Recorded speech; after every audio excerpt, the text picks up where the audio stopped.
Salut les amis, regardez-moi la petite surprise du jour. Là, nous sommes sur la version finale, habituelle. Et si je fais... Tac, ça y est, nous sommes sur la release candidate de la version 4.1 de Blender.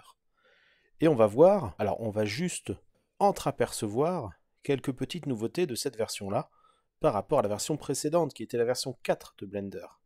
Et là déjà, si on regarde les pages d'introduction des deux versions, regardez, on s'aperçoit que là, sur l'ancienne version, on a notre fameux moteur de recherche ici. Si je passe sur la nouvelle version, la 4.1, oh, on a une petite indication en semi-transparence, rechercher. Bon, c'est des choses qui sont évidentes, mais c'est toujours un peu plus sympa d'être un petit peu mieux guidé dans l'interface, surtout pour les débutants. Autre petite différence que l'on peut apercevoir, c'est que sur l'ancienne version, vous voyez les petites flèches pleines ici comme ça. On avait des petites flèches pleines ici, là et là, pour déplier les collections, etc. Et sur la 4.1, tac, ces petites flèches ont changé. Elles sont un peu plus discrètes et un peu plus explicites. Ça représente juste une petite flèche, juste la direction de la flèche, comme ça. Alors, quel autre petit changement on peut apercevoir? Il y a, je découvre avec vous, il y a bien sûr l'image de départ qui n'est plus la même. Maintenant, ça représente un peu d'architecture, un peu de décoration intérieure.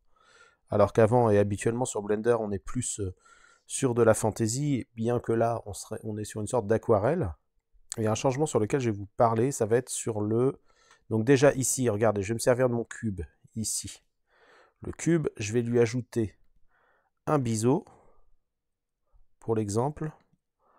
Voilà, je vais agrandir un petit peu le biseau comme ça, et on va appliquer ce biseau-là. Donc on se retrouve avec quelque chose comme ça. Et je vais faire la même chose sur la nouvelle version de Blender.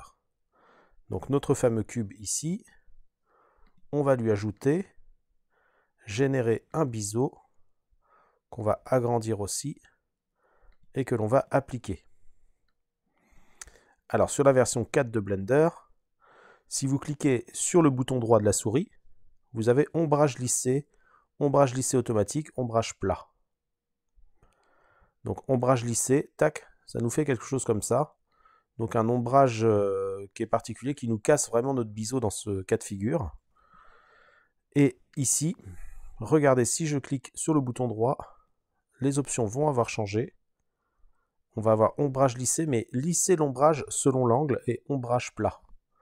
Donc lisser l'ombrage selon l'angle. Tac, je clique dessus. On n'a pas de lissage, parce que ça dépend de notre angle. C'est ici qu'on va avoir les options, lisser l'ombrage selon l'angle. Et là, on va régler l'angle de l'ombrage. On va peut-être mieux voir ça sur quelque chose d'un peu arrondi. Donc je vais passer en mode edit. D'ailleurs, ça c'est quelque chose de différent, je le découvre avec vous. Quand on a fait notre application de modificateur, et ben, j'ai l'impression que ces arêtes sont devenues dures. Toutes les arêtes ici de notre modificateur sont devenues dures. Bon, je découvre avec vous, hein, mais en tout cas sur l'ancienne version de Blender, quand on faisait ça et qu'on arrivait en mode edit, on n'avait pas du tout cette représentation. Et si je marquais les arêtes comme dures, je vais sélectionner par exemple cette boucle d'arête avec un Alt-clic. Ici, je vais marquer dur, et là, c'est bien représenté en dur ici. Voilà, c'est ça, par angle. Donc si j'augmente l'angle, hop, ici, ces arêtes ne vont pas être dures, et celles-là vont être dures par rapport à l'angle indiqué. Ce qui peut être très pratique. Alors que là, si je les marque par dur comme ça, je retourne en mode objet.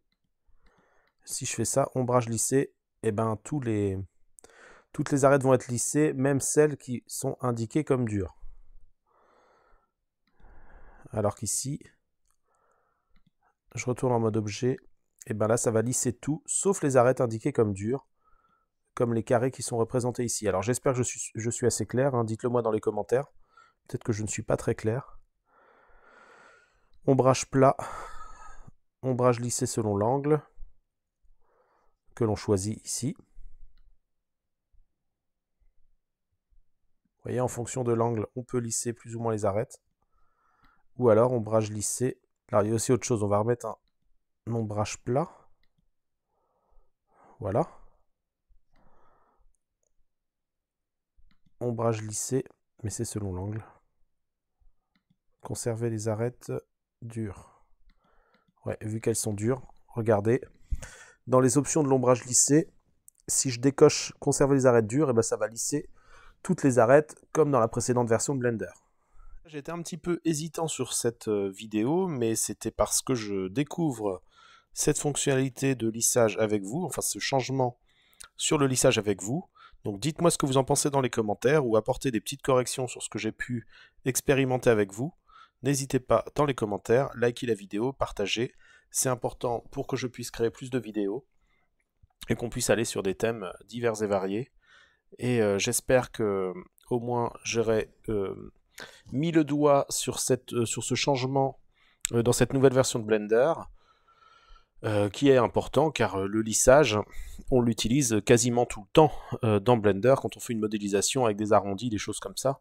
On est obligé de passer par là, et là, comme vous voyez, on peut maintenant régler ça facilement avec l'angle et en fonction des arêtes marquées comme dures. Et donc ça va pouvoir nous laisser plus de souplesse dans l'utilisation de ce nouveau Blender. On reviendra peut-être sur d'autres vidéos, sur d'autres nouveautés de cette 4.1. Vous pouvez même voir des nouveautés déjà sur la chaîne, sur la 4.2 qui est en version alpha, car il y a des choses intéressantes qui arrivent, et d'ailleurs comme la précédente vidéo, celle qui précède celle-là, vous allez pouvoir découvrir ça. Et donc moi j'aime bien aller découvrir les nouveautés même sur des versions alpha, hein, sur des versions qui sortiront dans quelques mois sur Blender. C'est toujours intéressant de voir comment le logiciel évolue, et ça permet aussi de se faire à cette nouvelle fonctionnalité le plus rapidement possible et ne pas devoir se réadapter trop tardivement quand on utilise une nouvelle version de Blender. Donc si ça vous plaît, dites-le moi dans les commentaires aussi, si vous voulez que je fasse plus de vidéos sur les changements de Blender, hein, c'est des choses qui intéressent souvent.